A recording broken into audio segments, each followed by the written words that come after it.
please, just a few minutes more. I'm almost finished.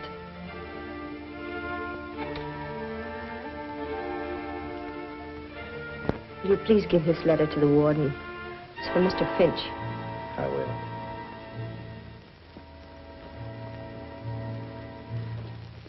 The last mile.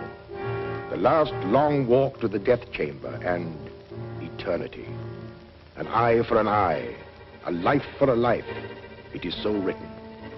The state which cannot give life demands a right to take life. Mary Kirk walked those 39 steps unafraid, leaving behind a letter, a document of courage. In 1 hour, I shall be dead, killed by the hand of the man I love. I can hear the preparations for my execution. I can feel the expectant hush through the cold walls. The time element made this case tough. I saw Finch tonight at the grotto about 7, still trying to solve the case, even at that late hour. I don't deserve so much credit. Dr. Bradford's the one you boys should feature. Well, give us the story. That's why we're here. Yeah, give us the story, Finch. Well, this is the key that unlocked the Mary Kirk murder case. It belongs in here until it becomes Exhibit A. Something to remind me that you're never licked until you give up. I remember that case, Finch. A pistol packing mama. Was she tough? That ace of spades was the killer's calling card in the Macomber murder. Boy, was she torrid. I thought you were falling for her, Finch. How about the little blonde who met you in the grotto tonight? Suzy, you're a wolf in criminologist clothing. Mm-hmm. I'm supposed to be a psychologist.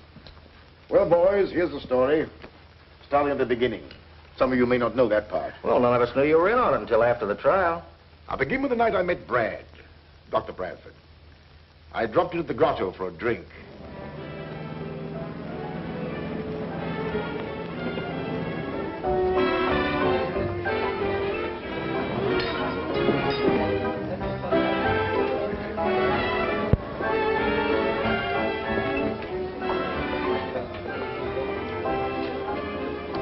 Bourbon and soda, please. No ice. So after all that, what could I do? I just had to accept the mink coat.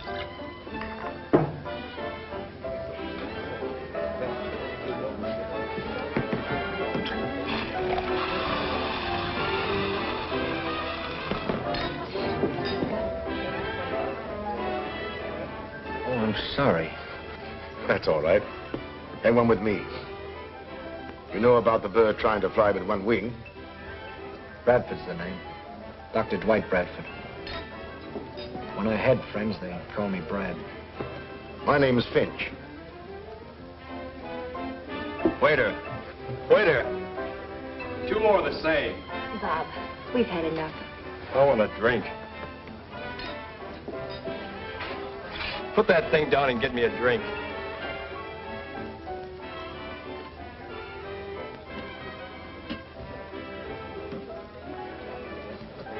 Office around here?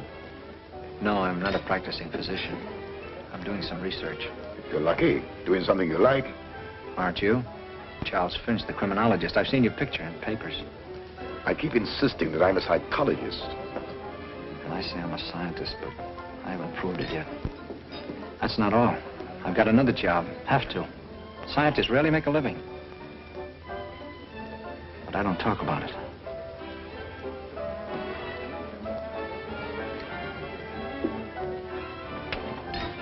Oh, please, Bob. I wish you wouldn't. Oh, let me alone. Oh, look!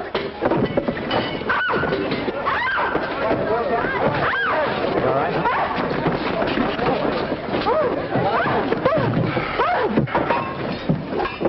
Got it? Okay. Are you all right? Yes. Yes, I'm all right. Oh. Thanks very much. The 2-man fire department, you do all right. As a 1-woman fire, you were pretty good yourself. I'll fix that for you. Uh-huh. There we are. Sorry to do this to your coat, Mr. Finch. Oh, that's unnecessary. Guess you'll have to come along. That's all right. You better go back and finish your drink. Here.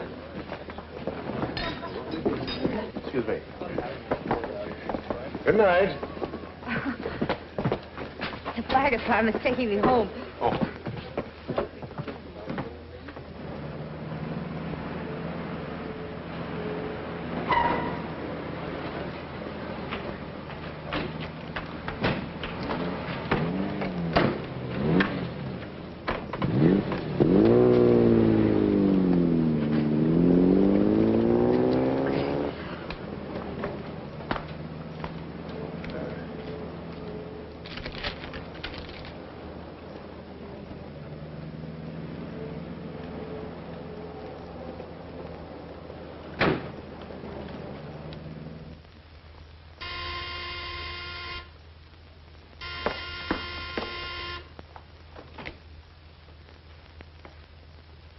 Come on in. We're inspecting the damage. Oh, this is my sister, Suzy Kirk, Mr. Finch. How'd you do? Nothing exciting like that ever happens to me. It's always Mary. Don't bother, Doctor. It's completely ruined. Suzy, didn't you come in just before we did? Oh, why, no. I've been home all evening. I knew Suzy was lying, but thought no more about it. In fact, the incident had been almost forgotten. When one night, I received a call from Dr. Bradford. He wanted me to meet him in his laboratory, saying there was a special reason for requesting it.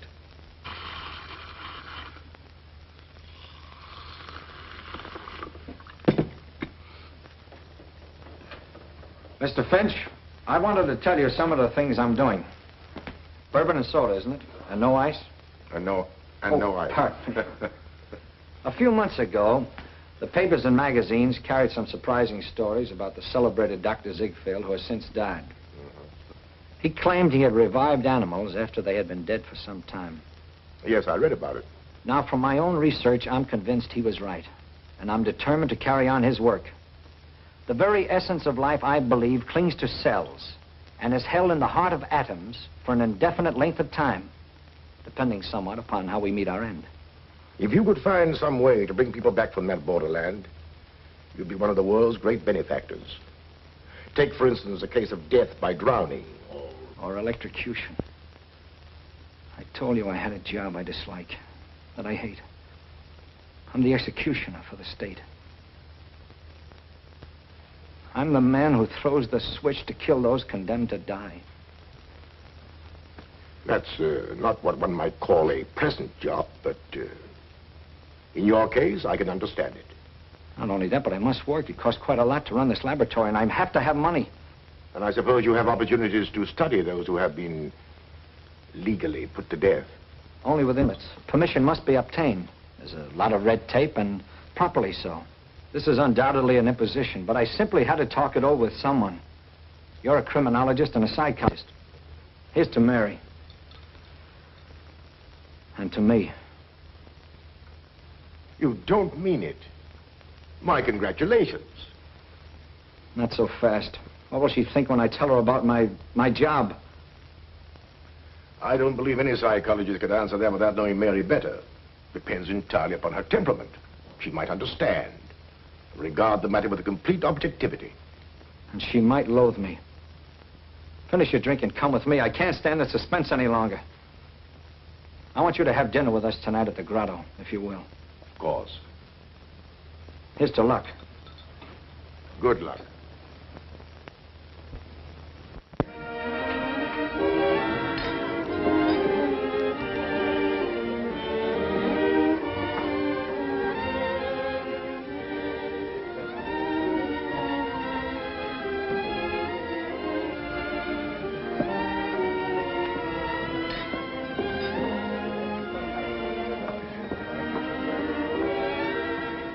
Sorry to be late.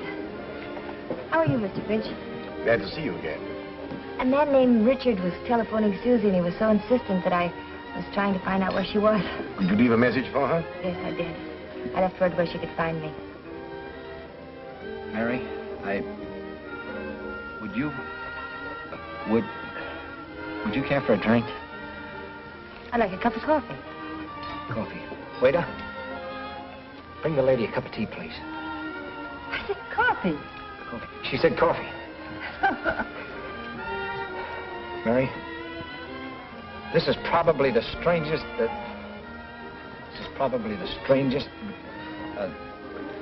Proposal? Yes, that's it. Proposal? What kind of proposal? Why, a proposal. Yeah, proposal. It's probably the strangest proposal because, it's rather odd that the guy who's going to propose invites a third party to be present at such a time. Mary, I want you to... Is, marry the word? Yes, it is. Yes, that's the word. I love you. Well, perhaps I better leave. No. Don't you leave. There's some things about me that Mary must know. She might want to talk them over with you. Well, I have an idea. Suppose you go to the bar and finish your drink, and I'll stay here and talk to Mary. All right, I'll go to the bar.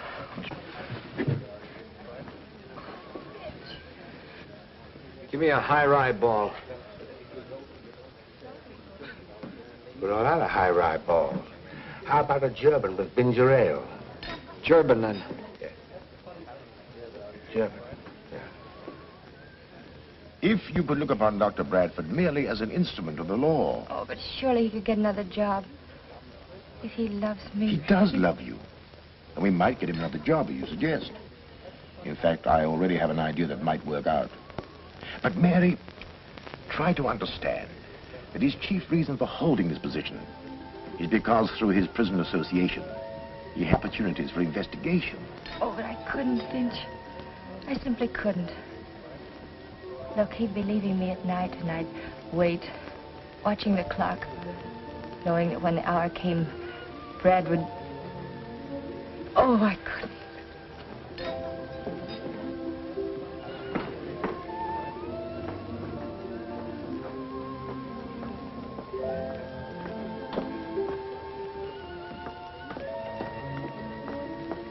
I've got to speak to you for just a moment. Excuse me. What happened? I'll be right back. Did you tell her? Yes. What did she say? You could if you wanted to. You just won't help. Suzy, I can't. Why don't you tell me who's in trouble? He's a friend of mine, and I feel I'm responsible. The one who was calling this evening? I don't know who you're talking about. Suzy, I'm sorry. I haven't the money to... You would if it wasn't for... If it wasn't for what? Nothing.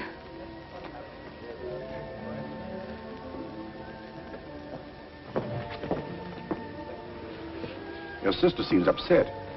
Can I be of any assistance? No, thanks. Suzy's always taking somebody else's troubles on her shoulders. Sit down, Mary. Well, I'm sorry, Brad. There's nothing more to be said, is there? Mr. Finch has probably told you how I feel about things. But somebody has to do it. It doesn't have to be the man I... Oh, give it up, Brad, please. I can't, Mary. Not yet.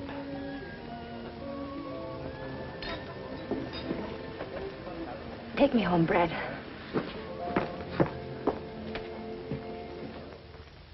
Some time passed. I used to see Brad now and then. He was quite depressed, dejected. One night, we were dining together at the grotto when... But let's get back to this letter for a moment. In a few minutes, I must answer with my life, because out of my father's past, a specter has come back to haunt me, to provide a motive for murder. Now, in order to better understand this, we should know a little more about Mary.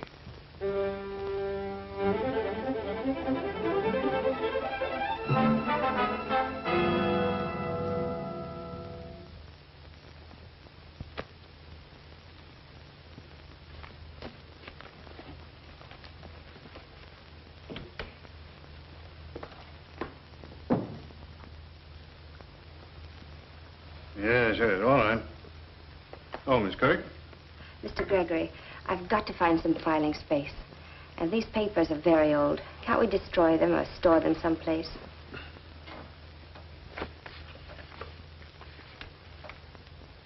My, Tom Logan. I was too smart for that crook. I was appointed head of the civic committee to clean up the city. Picked the right man, busted the racketeers in jig time. Logan was killed. That was a dozen years ago. How'd you know that? The complaint's dated. Oh, of course. I thought you were too young to remember. About the age of Tom Logan's oldest girl, I should guess. Then there was a younger one. Mother died when she was born. I tried to find them both, plunk them in a reform school. But some relative of the mother's took her out of the state. Two little crooks, I suppose. Couldn't be anything else.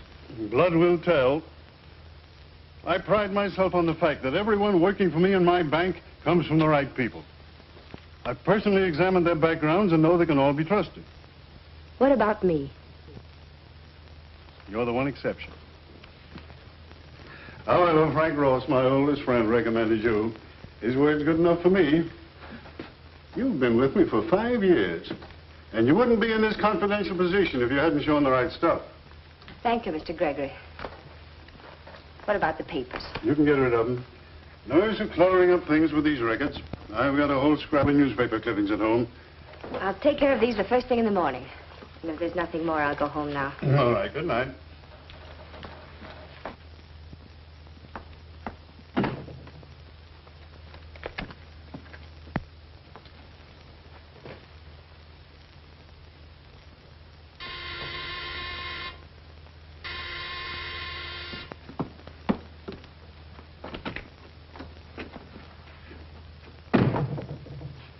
I told you never to come here again.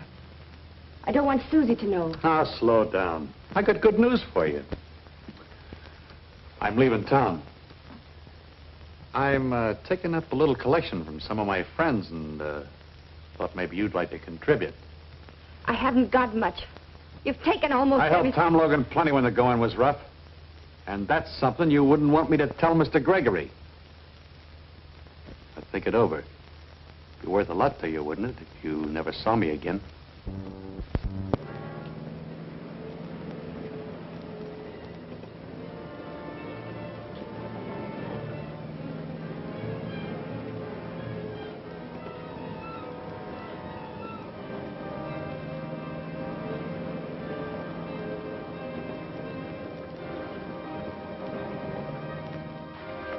That money I've saved is for Suzy. Her education. She's going to college this fall. Suzy can go to work. I've got to have 500 more, and then I'll never come back. You can tell Mr. Gregory if you want. Everything!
What happened? Mary, why did you...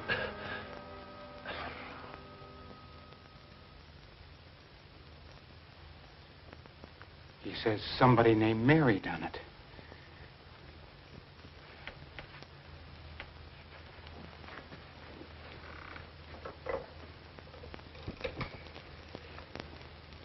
Get me the police, quick. I may have some news for you. Good news. It'll take a little time, but...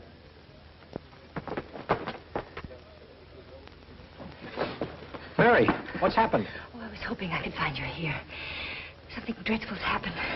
Please come with me right now. You say you found the man before he died, and he said something about this girl. He said, Mary, why did you? Who was the man? Who was he, Mary? You better tell us. The police can find out.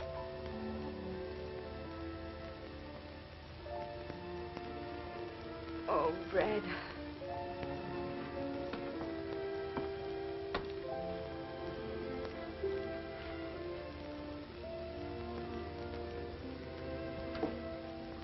Who are you? She's my sister, Suzanne. What do you know about the man that was murdered here tonight? Was it that blackmailer?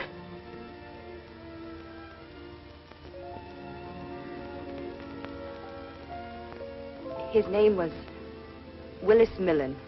Good. Now we're going places. Millen, huh? Millen. I know. He was a front man for Tom Logan when he was running that pinball racket. So he was blackmailing you, was he? Yes. And you stood it as long as you could, but tonight you rebelled and you hit him over the head with that statue. I didn't kill him. I wasn't even in the room. Brad, you believe me, don't you? Of course I do. We'll get your fingerprints off that statue.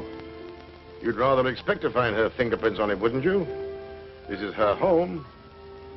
You know, every so often we bump into you, Charlie Finch. You've probably forgotten that I have a couple of witnesses who saw her hit him over the head.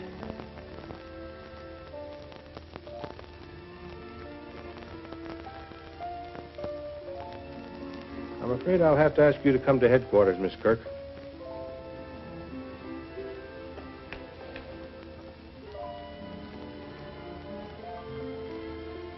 Have you found any other clues? I didn't search the place. One of the boys did. He didn't find anything.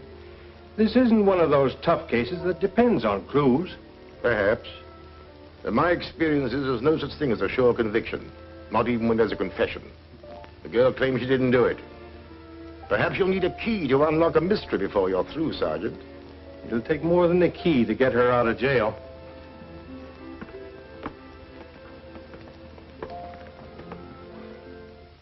I had a key, all right, but a key without a door to unlock. It wasn't difficult to find out where Millen lived, but the key didn't fit his lock. Then I questioned Suzy regarding her boyfriends, and she was reticent. She was more than that, she was cagey. Sometimes I thought she didn't care what happened to Mary. Then, one day, I discovered a thumbprint on the key, which matched exactly with one I had found on the statue. There were plenty of Mary's prints there, so they disregarded the only important one. Mr. Gregory, of course, will always believe that I'm guilty. He will probably witness my execution with a smile. Well, he won't have long to wait. They will come for me soon now.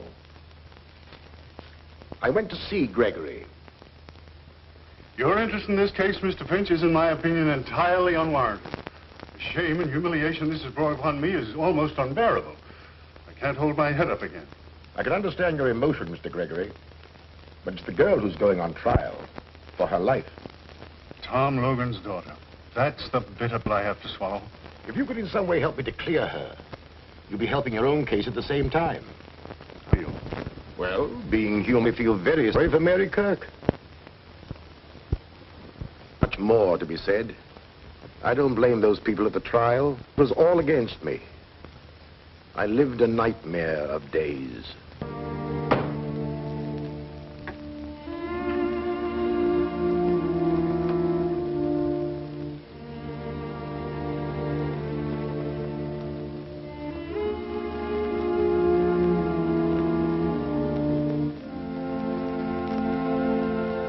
I first met Mr. Millen one night when my sister was out. He came to the house. Did he mention money? Yes. He supposed I knew Mary was paying him. Did you tell her about the visit? Yes. But I never mentioned I knew about the money. Robbery couldn't have been the motive. We found a large roll of bills in his pocket. If I'd known she was using an alias, that she was Tom Logan's daughter... Objection. Objection sustained. I can say what I think. Not in this court. Mr. Gregory, it is Mary Kirk Logan who is on trial, not her father. But I... You will confine your answers to the questions asked. Suzy, do you believe your sister is guilty? Yes. Why do you think that? I heard Mary threaten him once, when I was in the bedroom, and she didn't know it. Then I seen her bring something down over his head, and he fell. You could identify her? You are sure it was the defendant? We went in. Yes, we know, Mr. Avery. But you mean to tell the judge and this jury that you could be sure it was the defendant? That the figures on the window shade were so distinct you couldn't be mistaken? I'm positive. I gotta believe my own eyes.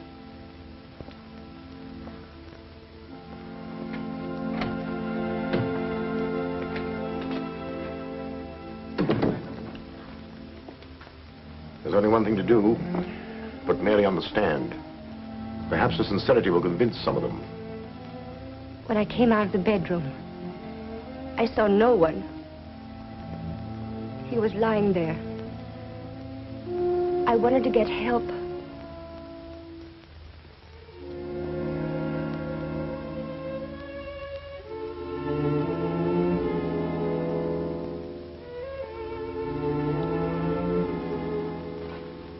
In all of my 16 years as attorney for this county, I've never tried a case so clear-cut. Everything is there. The alias under which the defendant was known, the blackmailer from out of her past, the growing desperation, the final demand, and the killing. Why should I waste your time pointing out the little things that go to prove her guilt? We've presented witnesses to the crime.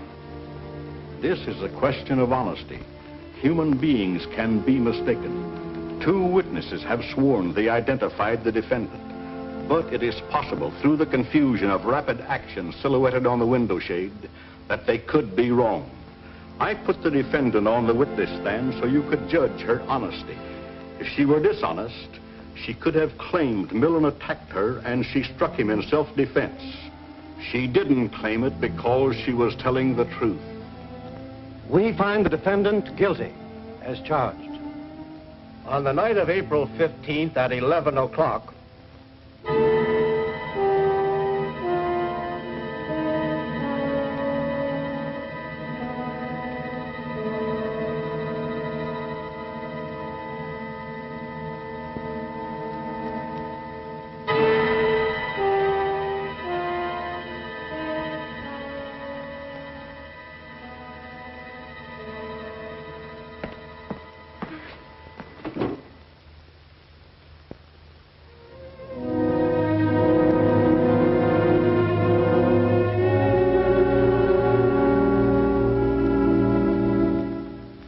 I don't suppose, up to that moment, that the thought occurred to either Mary or Brad that the fates were so conspired as to make him the executioner of the girl he loved.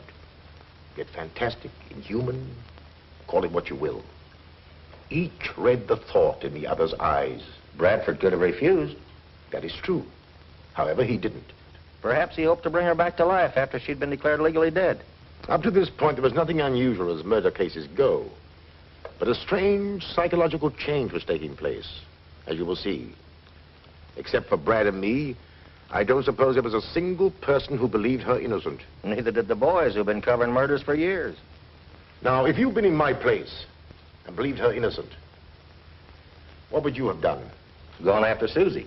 That's exactly what I did. Suzy was an interesting psychological study. Although emotionally unstable, she was not vicious. Now, mind you, when I say Suzy lied, she did. But she was convinced that Mary was guilty. Why shouldn't she protect her boyfriends? They were innocent. However, there was one who wasn't innocent. But someone Suzy, by no stretch of the imagination, could connect with the crime. And like many adolescents, her defense mechanism made her evasive. I know you're anxious to help your sister. Of course, but how can I help her? Someone might have killed Millen while she was in the bedroom.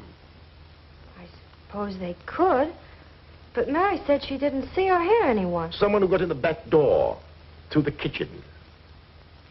One of your boyfriends, perhaps. Mr. Finch. If you forget your indignation, perhaps I can save your sister from the electric chair. What do you want to know? To start with, the first night I met you, the night that Dr. Bradford and I brought your sister home, I saw you get out of a coupe in front of your house. You told your sister you'd been home all evening. I was home, no matter what you think. I just went out when I heard someone honk. Who was the man? I don't remember. Let's see. Who was it? Oh, yes. Bill Ellsworth. That's who it was. Where can I find him? Oh, I haven't the remotest idea. He's a boy I met at a dance. You might give me the name of all the other boys you know that you go out with. All of them? I hope you've got plenty of paper. Well, I could believe there'd be a long list. Oh, Mr. Finch.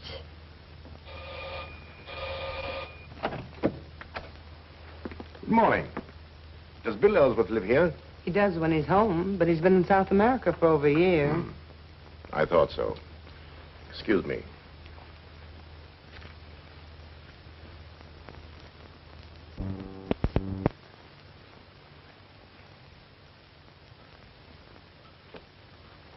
There wasn't a clue in the whole list. A lot of youngsters, most of them, many of them like Ellsworth, not even in the country. And I had caught Suzy in another lie. Well, what about Millen's friends? Millen was always a cheap grafter, a coward. I tried through his friends to get a clue, but even the underworld despised him. Well, he was no friend of Tom Logan's. And while we're on this subject, Gregor was out to make a name for himself. That's why he went after Logan and his pinball machine. To hear Gregory tell it, you'd think Mary's father was a gangster. He was running a legitimate business till the city council banned the games. That was my chief reason for investigating Millen's friends. I hoped I might be able to hang something on Gregory. Well, as you know, there was an appeal. Motion for a new trial was denied. But anything to gain time. However, we lost. Once more, I went to see Mary.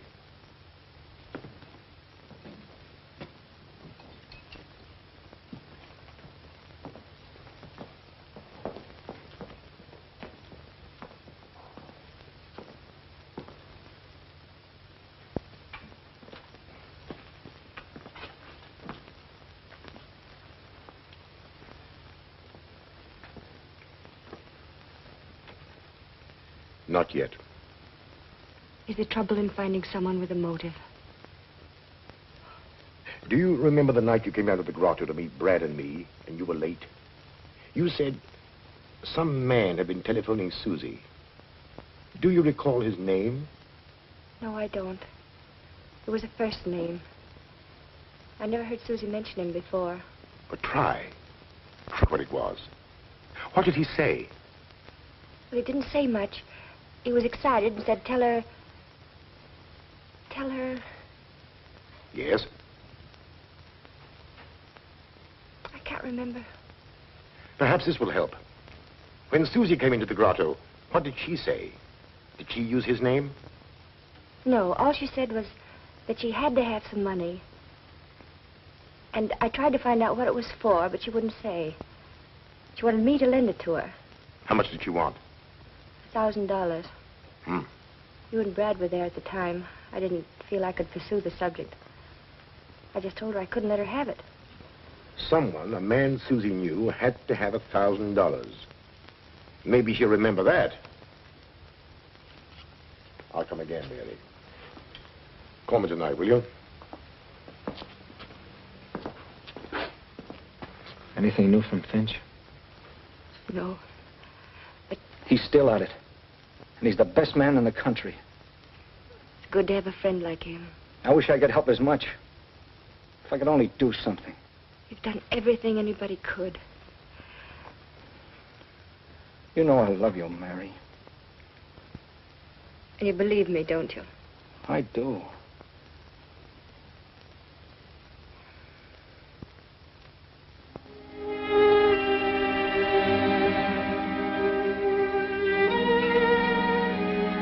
The matron has come for me now, and I must close this.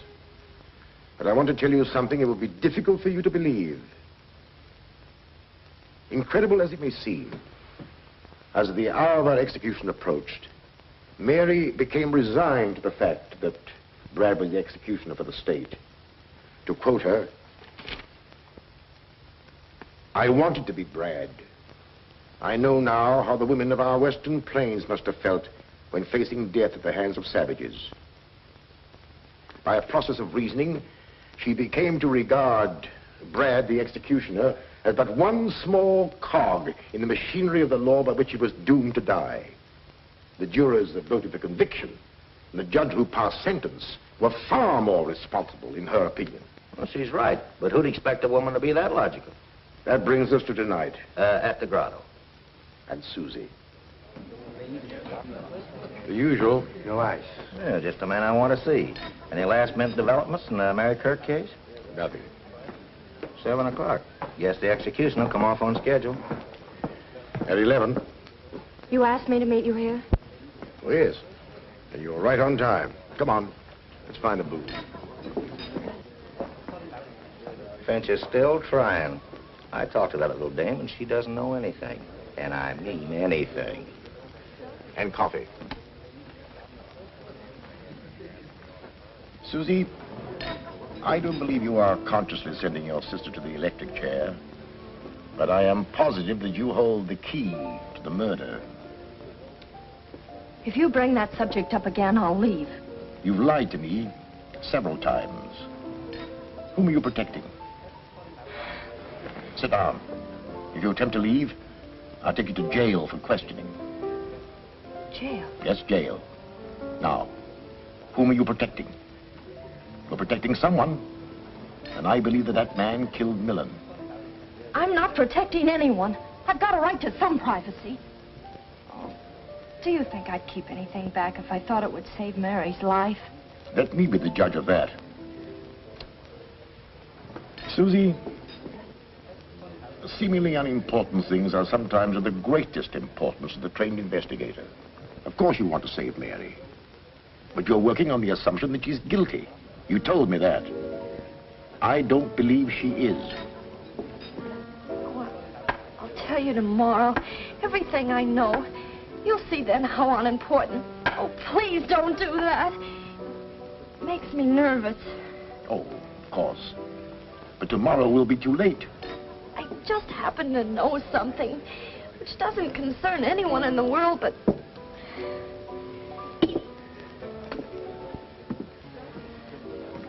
But whom? Oh, it's someone you wouldn't know. It has nothing to do with me or you or Mary or anyone else. You better put that car key back in your pocket before you forget it. How do you know it's a car key? It would just as well be a house key. Oh, I don't know. I just supposed.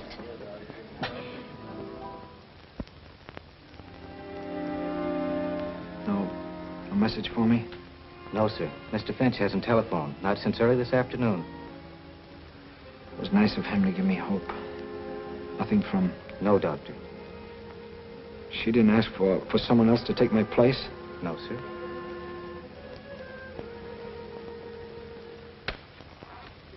Suzy, I'll let you keep your secret if you tell me the name of the man who was in the coupe.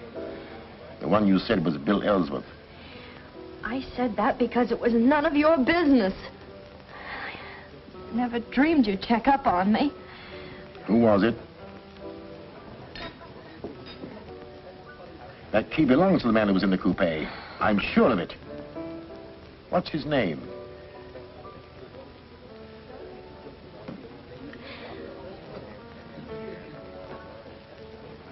Ah, I remember his name. You tried to borrow money from your sister for him. His name is Richard. Oh. You wouldn't tell me because you were afraid it might involve you in some personal scandal.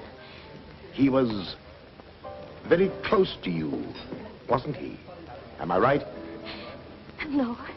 No. But I promise to keep you out of it, Suzy. Look at it my way. Richard had a key to the back door. How did you know that? I didn't. You've just told me. Oh.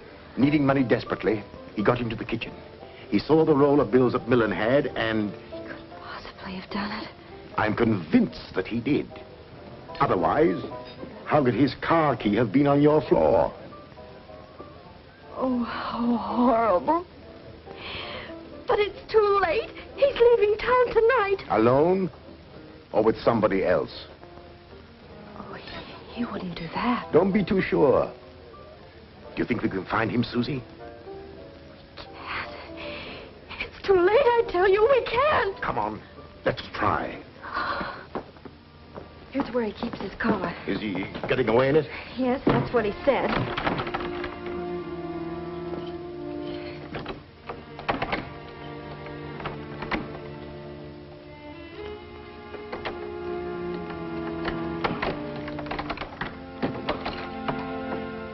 That's his car. Good. We're in time. Where does he live? Around the corner. Ah.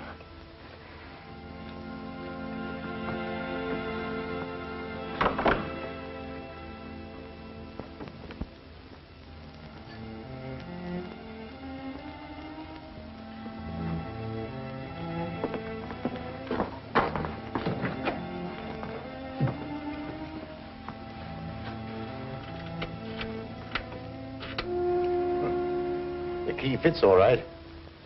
Now, there's nothing to do but wait. And pray. Pray that he comes in time.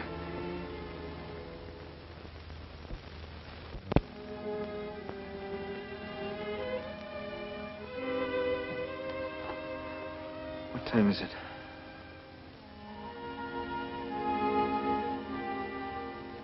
You've got half an hour. Half an hour.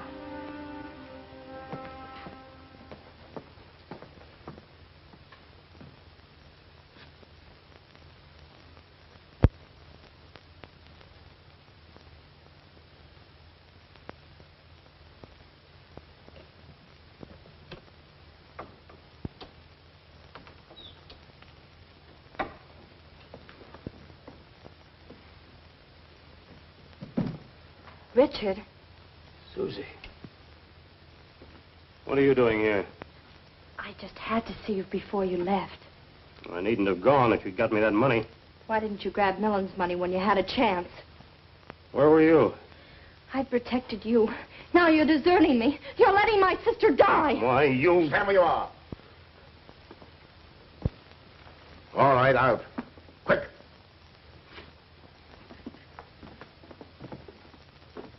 Snell's proved to be a coward at heart. He wasn't hard to handle. He was stalling as much as I suspected. He worked at Gregory's bank and wanted to be a big shot.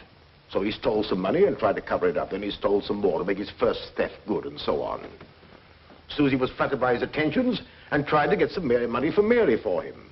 Heaven knows what reason. What really happened was...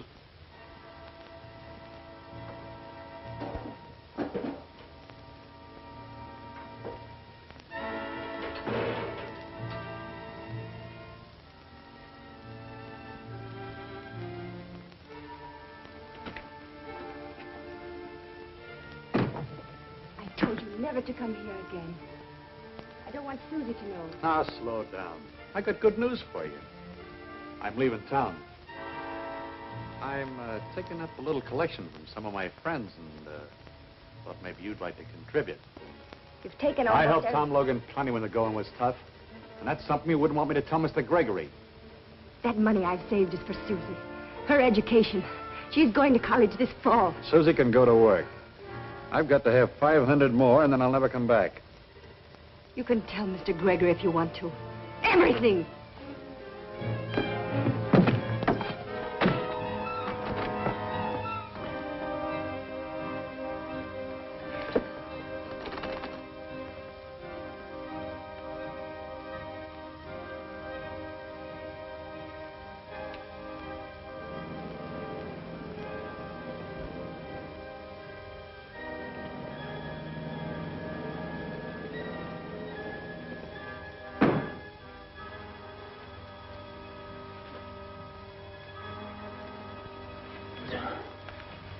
Mr. Millen?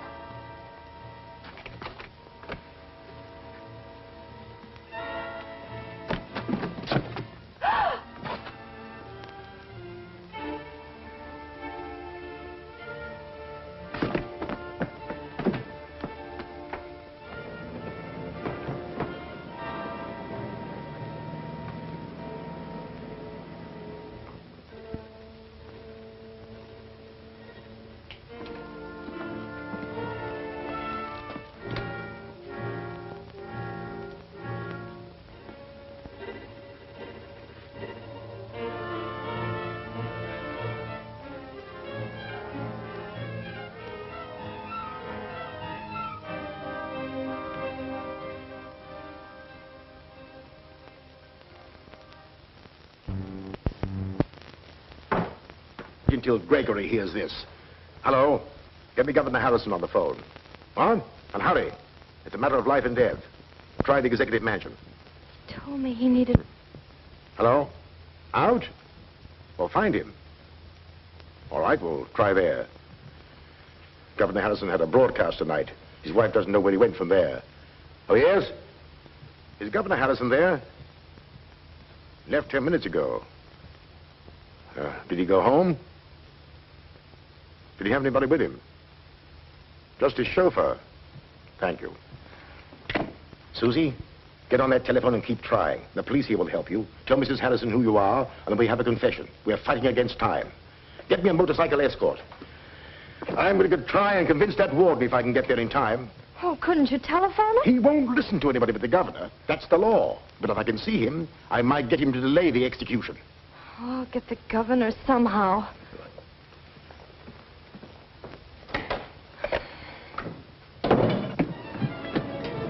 State prison.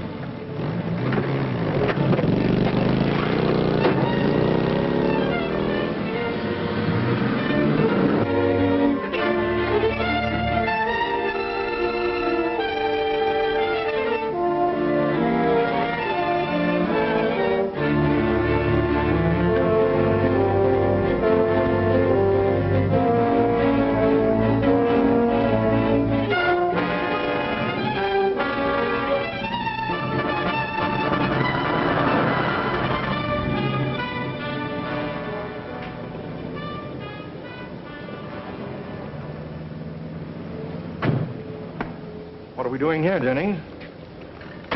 Oh, this is it? Good.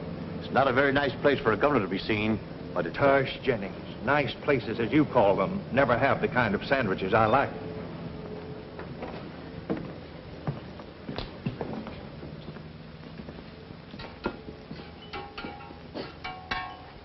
What can I do for you fellas?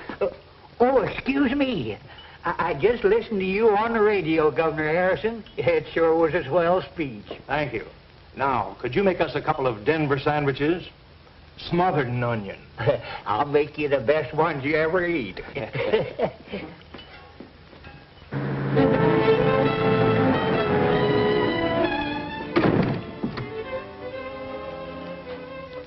About time, Dr. Bradford? Yes, I know. Of course you know how I feel. How we all feel about it. Thank you.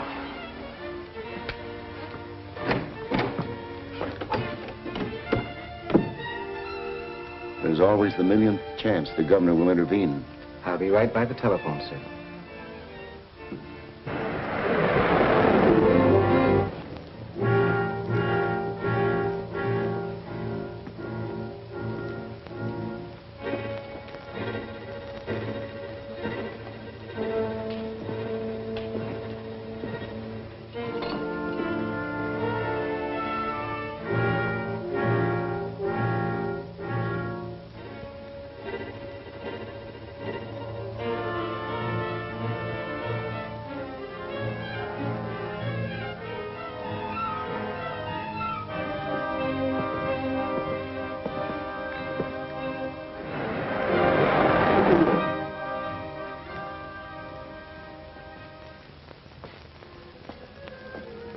Late. Get on with it, Doctor. Come. No one wants to see that girl die. But the law says she must. No word from Finch? No. And none from the governor. She's innocent, Warden. You know she is. I believe she is, since coming to know her. But it's... We can't kill her. We can't. We have no choice. Maybe you have no choice. But I have. I'm not going to throw the switch until I hear from Finch. Think of the girl. You can't let her sit there waiting. It's torture. I can't. Pull yourself together. You're a doctor. I'm human. Listen, Warden, I thought I could. I refused to give up this job when she asked me to. This is different. I love her. I can't kill her. Law or no law. Stand aside. I'll throw the switch. No, you won't. No one will. I'll give you one more chance. If you refuse, I'll call the guards with orders to shoot. Call them. That'll give her a few more minutes. And it'll take them some time to get me. Call them.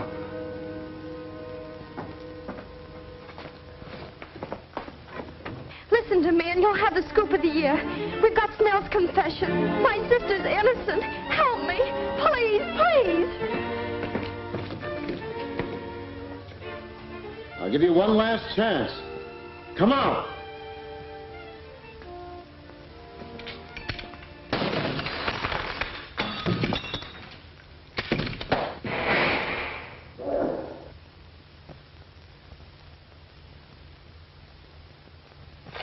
I'm glad you like it, Governor. We are interrupting this program for an important announcement. We are trying to reach Governor Harrison. If Governor Harrison hears this, please call Warden Lewis at once. Snell, a bank teller, has confessed to the murder of Willis Millen. Mary Kirk Logan is innocent. Governor Harrison, please call Warden Lewis immediately.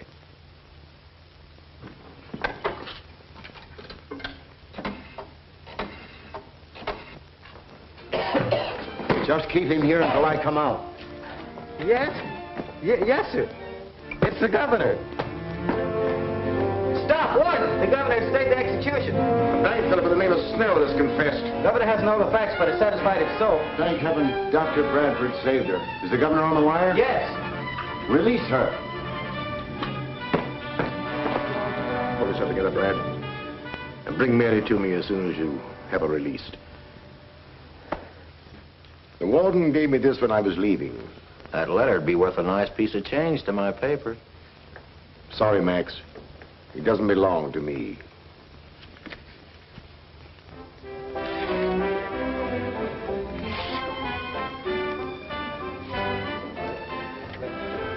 No, let's not be so solemn. It's a rare thing for the ghost elect to be able to destroy her last will and testament. It reminds me, this letter is your appointment to the staff of the Chicago Research Foundation and Professor Michelson. Thanks for everything. Well, here's to the new job, a lovely wife. And a dear friend. I prefer my toast this way. Waiter! Waiter!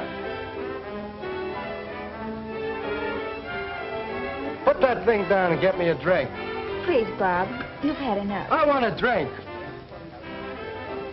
Darling, I think we'd better leave. This is where we came in.